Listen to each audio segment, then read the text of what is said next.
Houston has the #1 pick and plans to take Hakeem Olajuwon. Portland sits at #2, desperate for a franchise big, and the Blazers make the offer that could have broken basketball for 15 years. Clyde Drexler and the #2 pick for Ralph Sampson.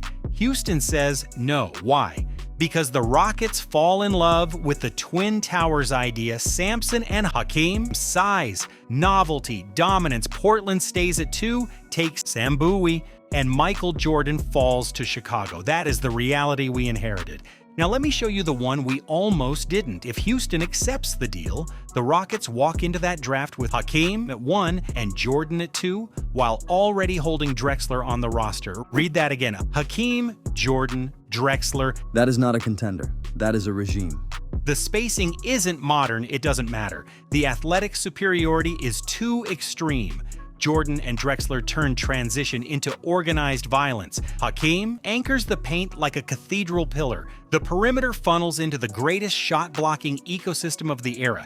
The Bad Boys Pistons? Maybe they never get their crown. Magic's Twilight Lakers compressed. The West conquered. Chicago forgotten. That's the cruelest part. Michael Jordan's mythology is inseparable from Chicago. The rescue mission, the iconography, the 6 rings in red and black. Take him out of that city, and the NBA loses one of its foundational myths. Instead of the savior of Chicago, Jordan becomes the spear point of a Texas empire, a dynasty so overwhelming that history itself starts to feel predetermined. And all of it hinged on Houston looking at Ralph Sampson and deciding they already had enough. This is the last file, but it explains all the others. Because in the NBA, the gap between legend and obscurity is usually one phone call wide.